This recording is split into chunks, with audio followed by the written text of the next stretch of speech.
Greetings, it is time for our monthly inflation update.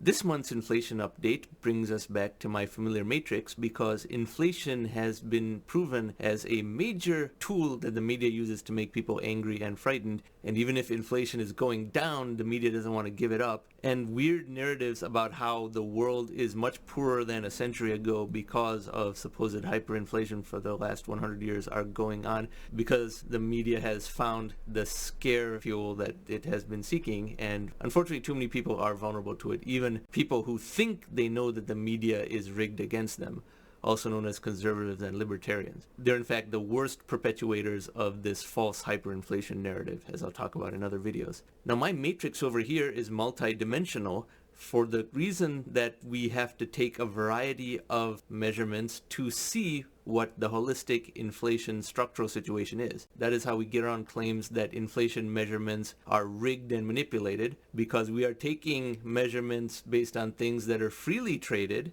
as well as worldwide. Remember, a lot of the Americans who insist that inflation is very high tend to think that America is the only country in the world.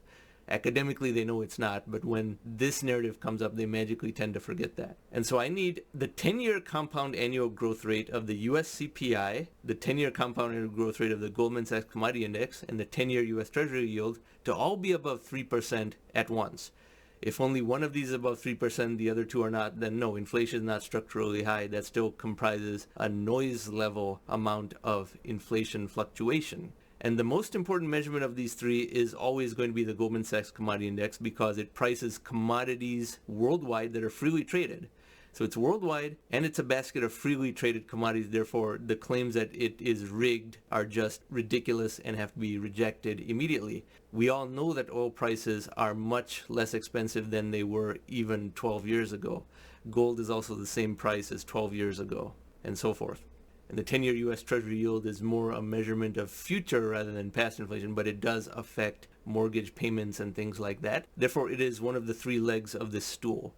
And the U.S. CPI is the government's official CPI metric, which is claimed to be rigged, but it's not, as I've explained elsewhere. So let's go to the Goldman Sachs Commodity Index first. Goldman Sachs Commodity Index from the S&P Global website, the URL for which, of course, will be in the description box below. The 10-year chart is this. And the average annual return for the last 10 years is minus 1.54%. Minus 1.54%. It is in deflation, and pretty substantial deflation. This has to be plus 3% to be a problem, but it's at minus 1.54%. And the reason commodities are the purest measurement of inflation is because they have a very, very low labor component to them, yet they are the underpinnings of the costs of just about everything. And when commodity prices are high, a small number of people are making a lot of money, but the rest of humanity is much poorer. Whereas when service prices are higher, it's more ambiguous that inflation is a good or a bad thing, because when service prices are higher, sure, the customer is paying more, but the service provider is making more. So it's not an economic indicator per se that has a clear good versus bad indication, but commodity prices truly are. So this most important metric of all is still in deflation, proving the thesis of my Atom publication very, very well and continuing to do so. But now we go to the next measurement, which is the 10-year U.S. Treasury yield. The 10-year U.S. Treasury yield, this is a 5-year chart, 3.46%. So this is above 3% and has been for a short while, but it has trouble staying much above 3% because there is continuous pressure to fall back below 3%. So it has risen into the high 3s and now fluctuates in the mid 3s and just cannot go much higher than that. Remember that during COVID, it was at 0.58%, an extremely low yield. And even after all the interest rate hikes of the front end, the Fed funds rate, this 10-year yield is still at a very low level, 3.46%, but above that 3% bar that I had put forth. Now, those of you knowledgeable about this subject may remember that in the early 1980s, this was even as high as 20%, but I say even above 3% is a sign of inflation. So this is above that. Now we go to the final measurement, which is the US CPI. This is the US CPI from the BLS.gov website, and this is the CPI index level up front, and the 10-year gain is the difference between this number, 232, progressing up to 303. So in 10 years, inflation has risen from 232 to 303, and therefore what is the annual growth rate of this over this 10-year period? And right after this, we'll go to a table that displays that. But as we can see, this 1 month percentage change, after a brief flurry high that had so much media hype around it, it has moderated back down to the status quo of being in this very low band. The same goes for this 2-month growth rate, 3-month growth rate, even the 6-month growth rate, and this 1-year growth rate is already plunging fast and is halfway back down to this status quo level. The only reason this was high was not because of money printing, but because of oil prices being higher for 2 reasons.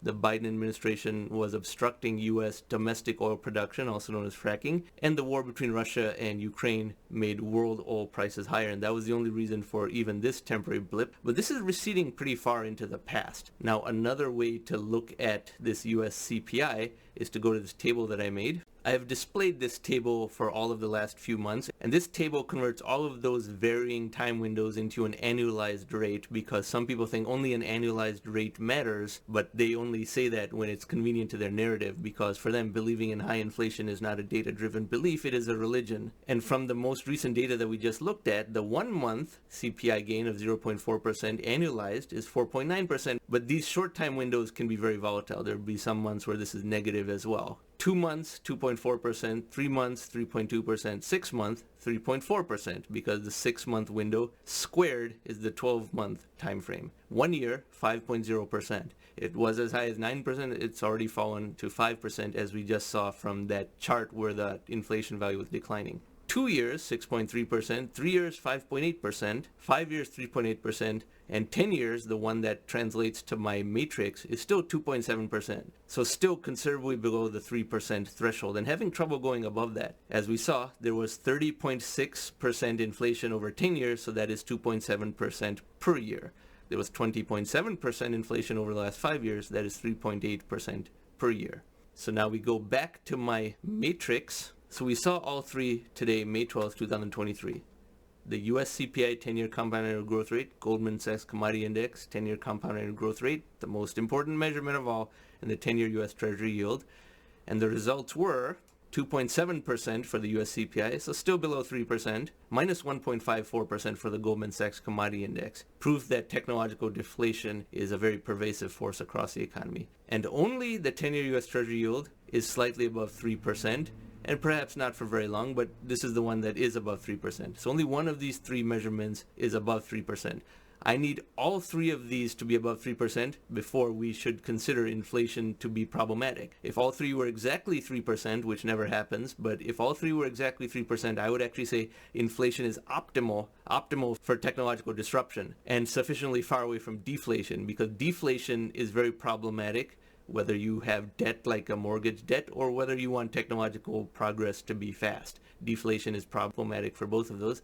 That is why money printing has to be done just to offset technological deflation and bring inflation in line with this type of number series, which it is not. So I say quantitative easing is not even as high as it should be. And as I often mention on this channel, it's not even of the type of distribution that it should be. But anyway, this was the monthly update for inflation and a whole bunch of other associated subjects. So if you like this type of content, then I encourage you to subscribe to this channel, and thank you very much for watching.